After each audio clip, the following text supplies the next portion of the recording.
అమరజీవి శ్రీ పొట్టి శ్రీరాములు గారి వర్ధంతి సందర్భంగా మంత్రి గారు నారాయణ గారు అలాగనే కలెక్టర్ గారు మరి మా తెలుగుదేశం సోదరులందరితో కలిసి ఈరోజు ఘనంగా నివాళులు అర్పించుకోవడం జరిగింది.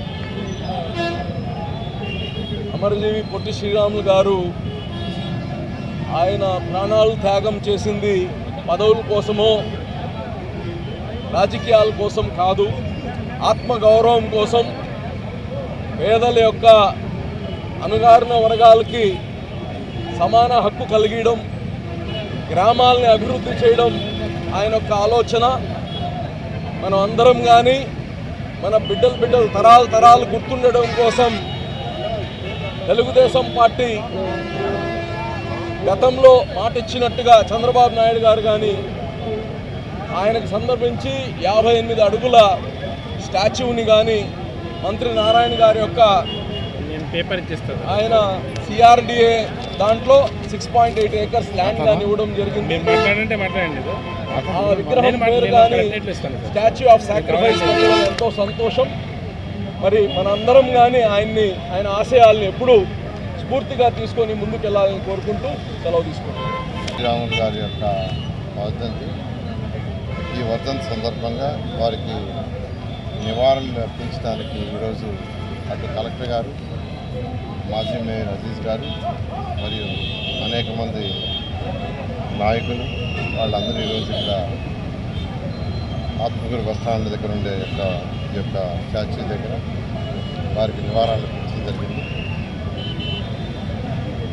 అమరజీవి పొట్టి శ్రీరాములు వారు తెలుగు ప్రజల వారి ఆత్మగౌరవం కోసంగా తన ప్రాణాలను అర్పించాడు. 58 రోజులు నిరాహార దీక్ష తీసి తన ప్రాణాలు అర్పించిన సందర్భంగా ఆ రోజు భాషా ప్రయుక్త రాష్ట్రాలు భాషలను బేస్ చేసుకొని రాష్ట్రాన్ని విభజించేదానికి ఆ రోజు కేంద్ర ప్రభుత్వం ఒప్పుకోవడం, ఆ విధంగా మనం మద్రాసు నుంచి ఈ తెలుగు రాష్ట్రం ఏర్పడడం జరిగింది.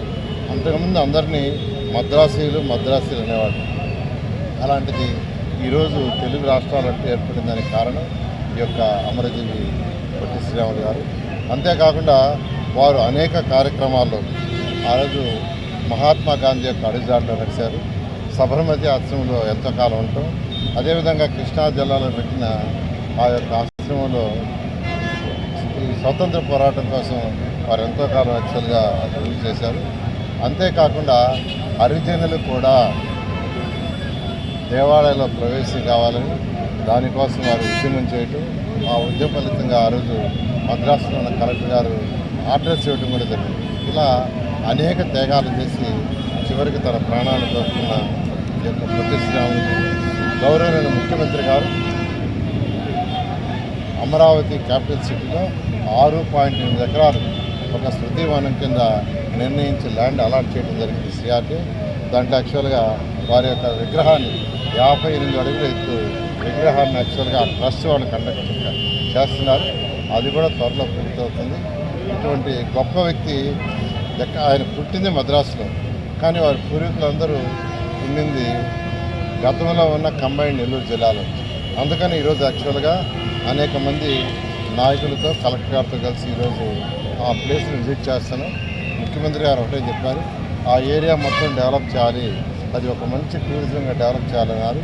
ఆ ఉద్దేశంతోనే ఈరోజు అక్కడికి పోయి అక్కడ దాన్ని స్టడీ చేసి, అంటే 2014-19లో కొంత డెవలప్ చేశాం, ఇంకా డెవలప్ చేయాలని ముఖ్యమంత్రి గారు ఆదేశించారు.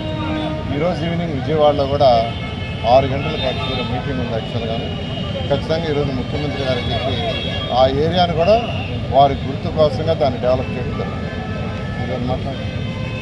శ్రీ పొట్టి శ్రీరాములు గారు వర్ధంతి రోజున ఈరోజు నెల్లూరు జిల్లాలో గౌరవ మంత్రి గారు మిగతా అందరూ ఈ ప్రోగ్రాం పెట్టడం జరిగింది.